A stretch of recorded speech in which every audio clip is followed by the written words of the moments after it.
C'est les photos de l'année dernière. Ils sont dans la région de Banahaura, en République dominicaine.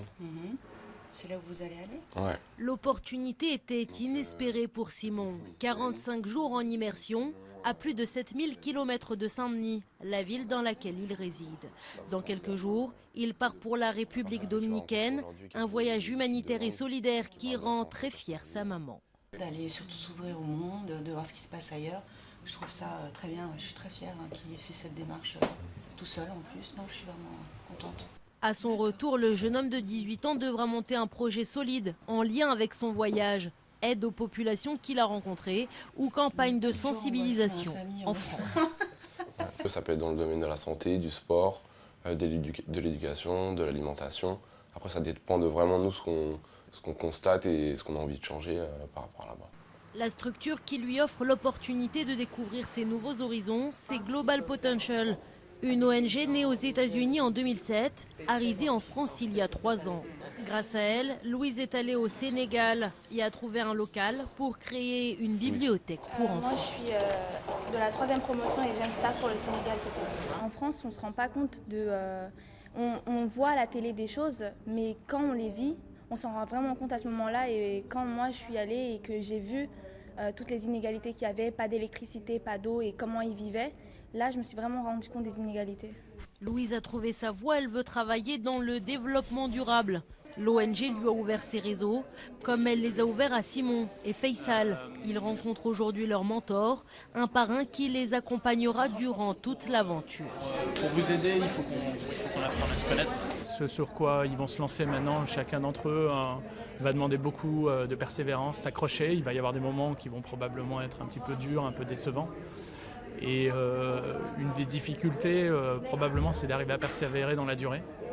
Et c'est là où un soutien bienveillant, soit de leur famille, soit des gens dans Global Potential, va probablement les aider. Et puis la deuxième chose que je fais assez naturellement, parce qu'encore une fois, j'ai une vie professionnelle assez riche, c'est donner accès à des contacts, à des réseaux, des idées auxquelles ils n'auraient pas forcément accès. Quand moi j'avais leur âge, j'avais pas accès à tout ça. Aujourd'hui, à 45 ans, j'ai plus facilement accès.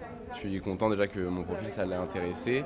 Et ensuite, ça me met en confiance parce que je sais qu'il y aura quelqu'un derrière moi avec de l'expérience. Donc j'aurai quand même des occasions de faire des briefings ou des débriefings par rapport à des réussites ou des échecs. Du coup, je trouve ça bien d'avoir l'avis d'un professionnel sur mon projet. Donc, Simon, tu veux noter les coordonnées que tu veux bien partager avec moi, s'il te plaît? Simon reverra son mentor dès son retour de République dominicaine. Ouais, je pense que ça va bien se passer. Je vais vous demander à tous de prendre une feuille, vous en avez déjà tous plus ou moins une. Pour partir, il a dû montrer qu'il était investi, assidu, sérieux. Car Global Potential, c'est surtout une formation. Tous les samedis, on traite de différentes thématiques, économiques, sociales ou sociétales, toujours en lien avec l'actualité.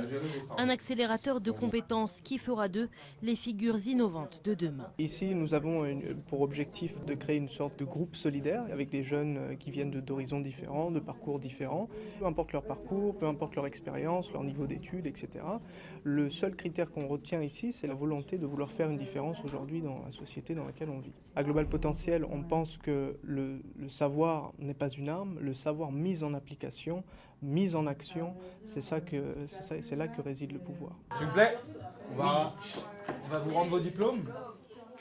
Un savoir matérialisé par un diplôme qui leur servira peut-être à l'avenir. CV, si vous voulez, c'est, je vous enverrai sinon, mais en gros, c'est un certificat qui est reconnu à Londres, marqué formation d'éducation financière. Mais certainement pas autant que ce voyage qui se prépare. Dans quelques jours, Simon, Louise et leurs amis s'envoleront pour la République dominicaine, le Nicaragua, Haïti ou encore le Sénégal.